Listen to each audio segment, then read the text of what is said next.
Shalom Bapak Ibu Saudara yang dikasihi Tuhan. Seri pengajaran hari ini berjudul Yang Lama Sudah Berlalu. Saudara, menjadi Kristen sejatinya adalah memasuki jalan hidup yang baru.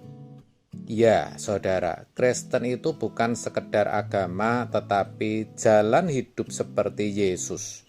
Kristen itu seperti Kristus.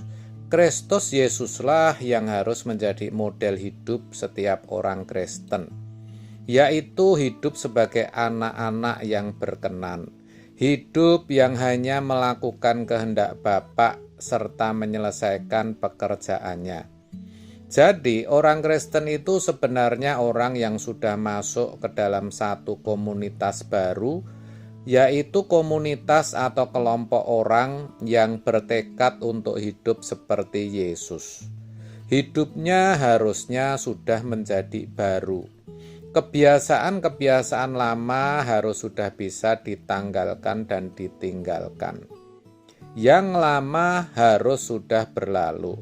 Demikianlah saudara dituliskan dalam 2 Korintus 5 ayat 17.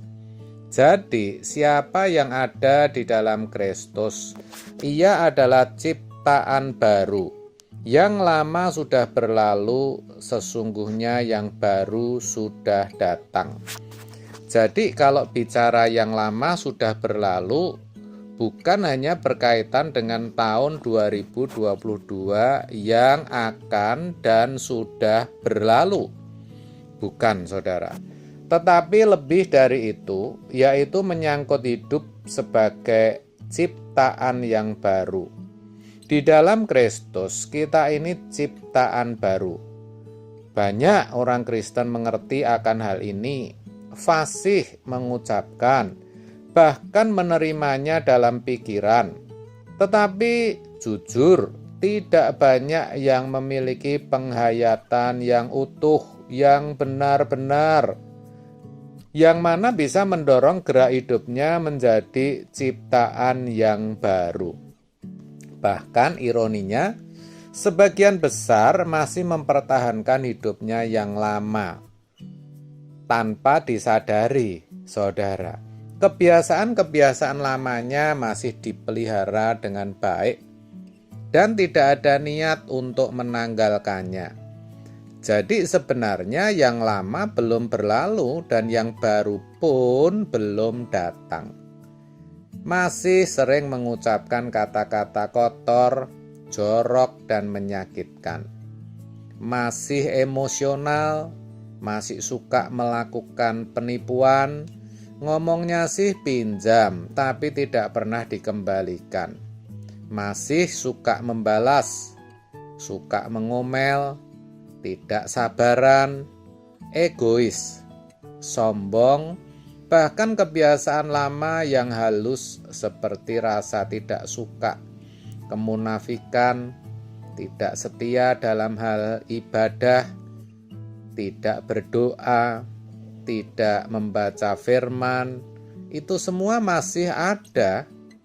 Memang itu halus, tidak ada yang tahu dan tidak kelihatan, tetapi itu bukan hidup yang baru, yang dikehendaki Bapa, bukan, saudara. Kalau ditanya selalu berkata proses, tetapi tidak pernah ada progres atau kemajuan. Kalau seperti itu berarti yang lama belum berlalu, saudara. Itu namanya masih hidup dalam manusia lama. Maka yang lama harus berlalu dulu.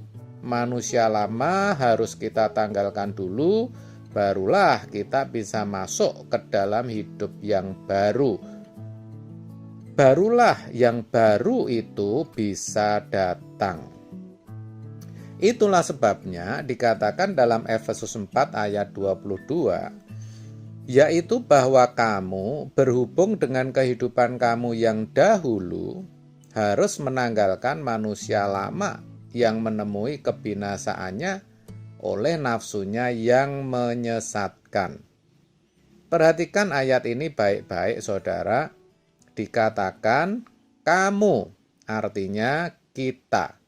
saudara dan saya sendiri yang harus meninggalkan kehidupan lama kita, yang harus menanggalkan manusia lama kita, bukan Tuhan, saudara, bukan Tuhan. Sekali lagi saya tegaskan, yang bisa menanggalkan manusia lama kita itu bukan Tuhan, tetapi diri kita masing-masing. Nah, di area ini banyak yang salah persepsi, saudara, salah di dalam memahami kekristenan. Terkait manusia lama kita, Allah sudah melakukan tugasnya, yaitu dengan mengutus putra tunggalnya sebagai sarana penebusan dosa bagi semua orang. Tetapi walaupun semua dosa dan kutuk sudah diselesaikan di kayu salib, kodrat dosa, natur atau sifat dosa itu masih ada, karena kita masih mengenakan tubuh daging. Selama kita masih mengenakan tubuh daging, ya saudara, akar dosa itu masih ada. Dan tugas kitalah yang harus mematikan akar atau kodrat dosa itu. Lah, masalahnya bukan tidak bisa, tetapi karena kesadaran untuk itu tidak ada atau belum ada sepenuhnya. Masih setengah-setengah, saudara. Tidak ada usaha atau perjuangan untuk hidup dalam kekudusan, dalam kesucian.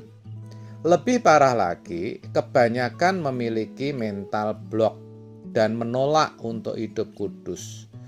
Yang kudus, yang suci itu Tuhan, demikian katanya. Padahal yang namanya kudus atau suci itu menanggalkan manusia lama, yang tadinya ngomong jorok, berpikir tidak senonoh, tidak lagi melakukannya. Sebaliknya ngomongnya membangun, pikirannya bagaimana bisa selalu menyukakan hati Tuhan. Jadi berubah. Yang tadinya peminum atau pemabuk tidak lagi mabuk, tetapi sampai tingkat muak, jijik kalau melihat minuman keras. Bagi yang tadinya kikir, bukan lagi tidak kikir, tetapi berubah menjadi murah hati dan sebagainya. Itu namanya yang lama sudah berlalu, dan itu bisa, itu keniscayaan, saudara. Itu yang harus kita imani, karena Tuhan sudah berikan Roh Kudus-Nya untuk menolong. Firman-Nya sebagai petunjuk dan peristiwa kehidupan sebagai sarana untuk berlatih. Tuhan selalu sediakan kejadian-kejadian yang akan membawa kepada perubahan hidup kalau kita responi dengan baik. Jadi mari kita tekun agar yang lama bisa berlalu dan yang baru bisa datang. Amin. Tuhan Yesus memberkati.